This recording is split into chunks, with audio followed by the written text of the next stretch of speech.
Mengenai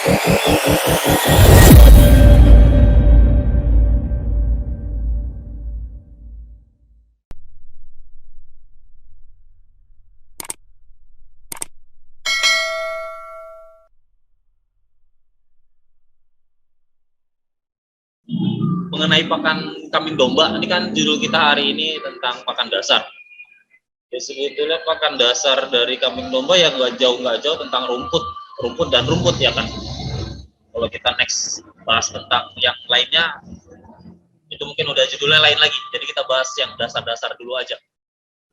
Pakan kambing domba atau biasa yang paling utama itu kan kita tahu semuanya tahu bahwasanya hijauan.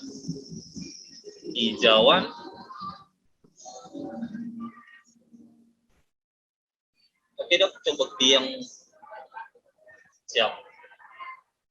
Hijauan yang kita ketahui secara umum pastinya rumput lapangan. Kemudian yang sekarang lagi booming kita ada odot, ada jenis pacong, ada jenis zanzibar, yang semuanya kita katakan satu familia atau satu jenis.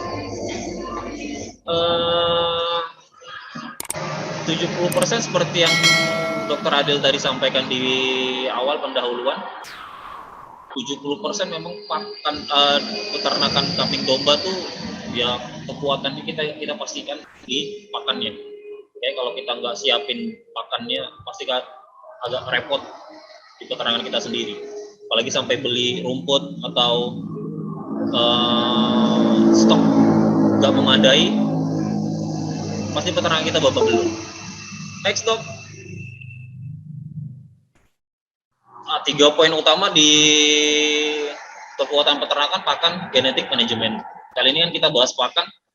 Oke, saya coba menjelaskan dasar-dasar pakan yang saya ketahui di pengalaman di perusahaan sebelumnya. Next dok.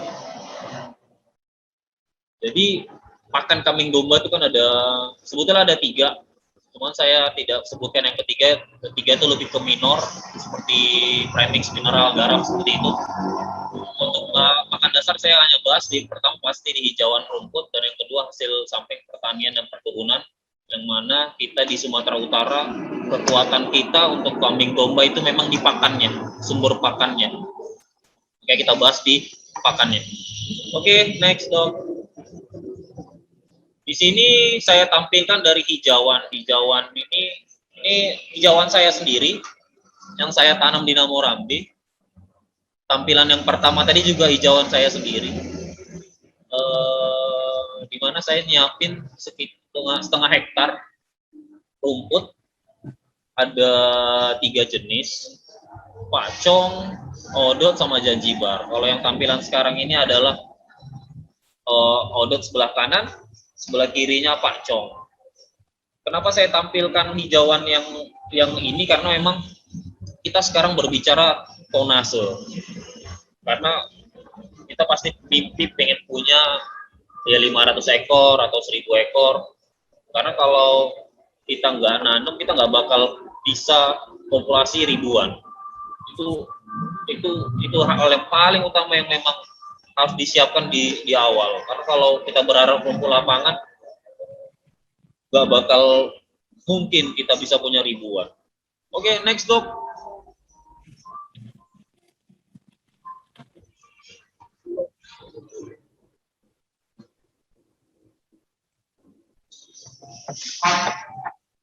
Lanjut, Dr. Adil. Yang pertama rumput pacong. Di rumput pacong seperti yang kita lihat tingginya bisa sampai 3 meter, mungkin ini karena lebih dari 1 bulan. Tapi efektifnya memang kita panen sebulan sekali. Jadi kalau seandainya kita tanam di 1 hektar itu full pacong, quantity bisa mencapai per bulannya kita bisa panen 25 ton minimal. Jadi kalau dalam setahun untuk tahun pertama kita bisa 9 kali panen. Dengan 1 hektar rumput pacong kita bisa panen per bulannya sekitar 25 ton. 25 ton itu bisa untuk mencukupi 150 ekor kambing domba kalau kita program breeding. Itu pengamatan yang saya dapat dan hasil yang saya lakukan di kandang Piruja Namurambe. Oke, next dok. Yang ini rumput odot. Rumput odot tonasenya jauh di bawah pacong. Kalau pacong tadi sekitar 25 ton per hektar. Kalau pacong gambarannya dia per hektar maksimal 20 ton. Itu udah maksimal banget untuk produksi rumput odot. Oke, next dok. Kalau yang ini Zanzibar. Zanzibar lebih mirip ke pacong, tapi dia dari segi tonase daun masih jauh juga dibandingkan pacong. Keunggulan Zanzibar dia batangnya lebih manis dan lebih lembut kalau disamakan dengan masa panen yang 30 hari. Tapi untuk dari segi keanekaragaman atau palatability saat kita memang breeding, Zanzibar juga bisa membantu kalau tampilan dari jenis-jenis rumput yang kita kasih. Jadi nggak monoton kambing domba yang kita kasih rumputnya. Oke, next dok.